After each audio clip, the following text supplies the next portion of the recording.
জীবনে প্রথমবার এভাবে শুটকি রান্না করলাম। আর এভাবে রান্না করা শুটকি যে সবাই এতটা পছন্দ করবে, এতটা চেটেপুটে খাবে, সেটা কিন্তু আগে থেকে বুঝতে পারিনি। তোমরাও কিন্তু এই রেসিপি ফলো করে শুটকি রান্না করে খেয়ে দেখতে পারো, তোমাদের কাছে অনেক বেশি ভালো লাগবে। এই শুটকি রান্না করার জন্য আমি কয়েকটা লইট্টে শুটকি নিয়েছি, আর প্রথমে গরম পানি দিয়ে ভিজিয়ে সেটাকে ভালো করে পরিষ্কার করে ছোট ছোট টুকরো করে কেটে নিয়েছি। এবার একটু তেলের মধ্যে সামান্য করে ভেজে নিলাম, খুব কড়া করে ভাজি নিয়ে হালকা করে ভেজে নিয়েছি। আর ভাজার পরে কি যে সুন্দর সুগন্ধটা বের হচ্ছে, এটা আসলে যখন রান্না করতে যাবে তখন বুঝতে পারবে।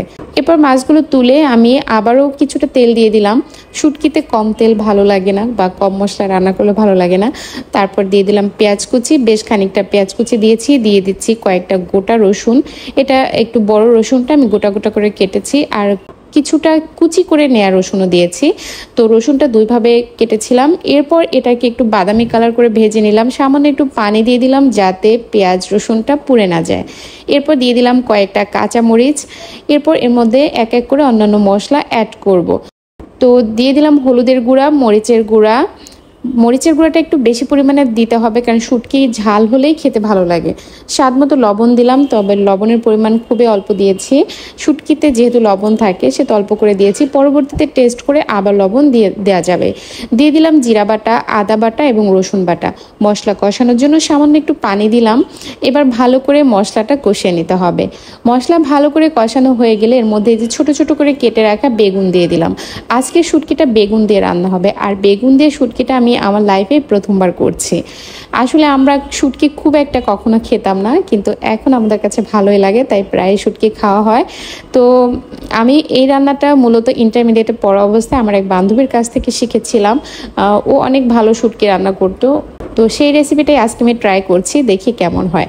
আসলে রান্না করার পরে বুঝলাম এটা এত বেশি মজার হয়েছে, সবাই চেটেপুটে খেয়েছে। আর মানে বাসায় হঠাৎ করে মেহমান চলে এসেছিল, আমার এক আন্টি এবং তার কলিগ, আর তারা খেয়েও অনেক বেশি মজা পেয়েছে।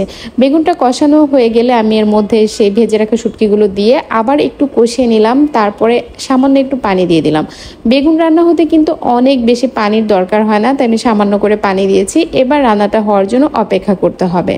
তো বন্ধুরা, তোমরাও কিন্তু এই রেসিপি ফলো করে শুটকিটা রান্না করে খাবে, আর যারা রেগুলার শুটকি খাও তারা কিভাবে রান্না করো সেই রেসিপিও কিন্তু আমার সাথে শেয়ার করতে পারো। তো সবশেষে আমি লবণটা একটু চেক করে নিলাম, দেখলাম ঠিক আছে কিনা। তো আমার মনে হলো আর একটু লবণ লাগবে, তাই আমি সামান্য পরিমাণ একটু লবণ ছিটিয়ে দিলাম।